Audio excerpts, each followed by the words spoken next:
Any defense in the NFL probably envious of the personnel that Georgia is rolling out there right now. How about this? 8% of the time, that's it, opponents have scored against this ferocious defense from Georgia.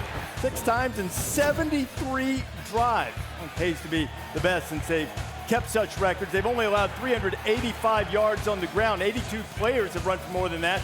And Kentucky has busted 300 in 2 games against SEC opponents.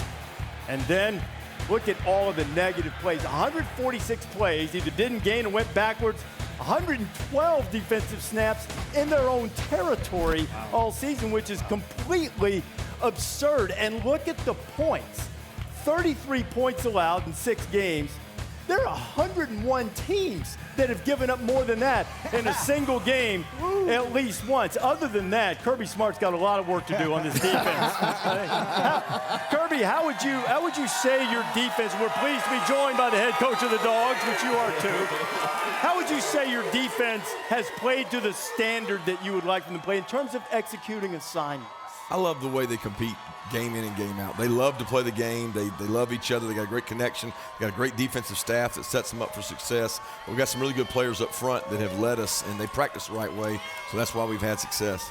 The chemistry of this unit, and we'll look at some plays. The chemistry of this unit has been remarkable, and you've been around so many great defenses. Let's take a look at a few plays and just kind of talk about kind of the strength of this defense and what you've seen. There's been so much, especially on third down, movement stemming up front to free up 17 and be able to bring that pressure. You talk a little bit about why you guys like this and the confusion it creates? Yeah, we started in a 3-down front, and then we stemmed to a 4-down front, which sometimes changes the offensive line's calls. You can see the center's head down here. It goes from 3 down to 4 down. And now, in addition to that, you've got a cross stunt coming that everybody in college football runs the Mickey Cross. It's just a lot better when you run it with really good players. These guys know how to pressure and get after it, and great job there by Kobe. Okay, now, whoops, we're moving ahead here. This thing's jumping on us. All right, let's get to the second. The second play is, well, you guys early in the year, you go up against Clemson, and again, disguising coverage, disguising blitzes. This is too high. I mean, you got 2 safeties.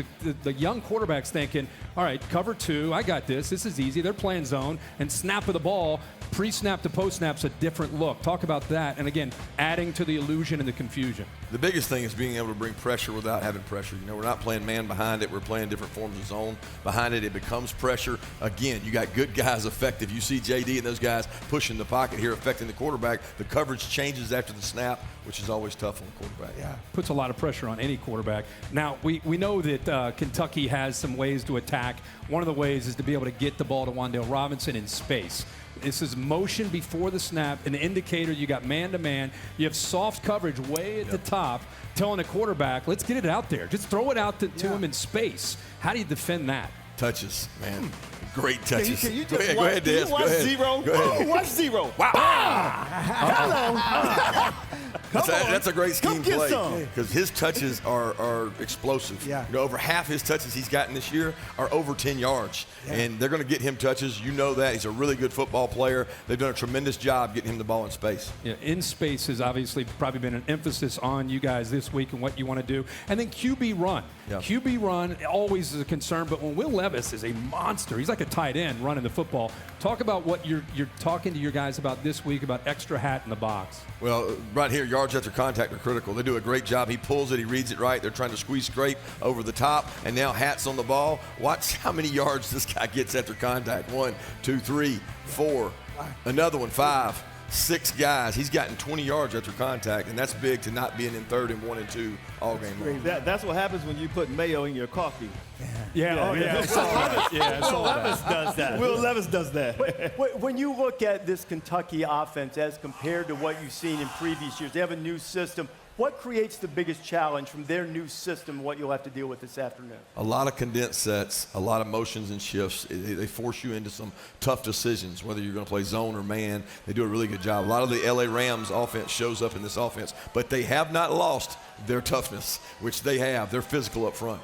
Coach, I'd like to ask you a question about how does this defense compare to the great ones you had in Alabama when you were an assistant? Well, a lot of similarities. We're maybe not as big as we've been in the past, but we're much quicker. We're athletic. We're built to handle some of these offenses today, the ones you see. But at the end of the day, it's all about the execution of the plan. A lot more zone than we played in the past. Real quick on the crowd noise playing here and how you saw in the Arkansas game, first series, first and 15, first and 20, how your defense, just like at Alabama, how that affects the offense and what you're doing defensively because they can't communicate. Yeah, it's hard when you're in a crowd noise place, and that's what we've got today. But they've gone and played. That was Arkansas's first really tough road trip. These guys went to South Carolina and played, so they've been in a little more. They're a very experienced offensive line, so I don't expect it to be that way today. But I do expect our fans to have an impact on this game by how loud they are. Yeah. And the fans are going to be loud. Which quarterback will they be supporting first? Where are you at quarterback on your team today? Again, JT's coming off the lat injury. We're going to see how he is in pregame. He was able to practice more this week than he has in the past. All right. Kirby Smart, head coach of the Georgia Bulldogs. Kirby, great job on the clicker here. We appreciate it. Herbie leading the way, too. Good teammates. Nice job. Good. Thanks for watching ESPN on YouTube. For live streaming sports and premium content, subscribe to ESPN+.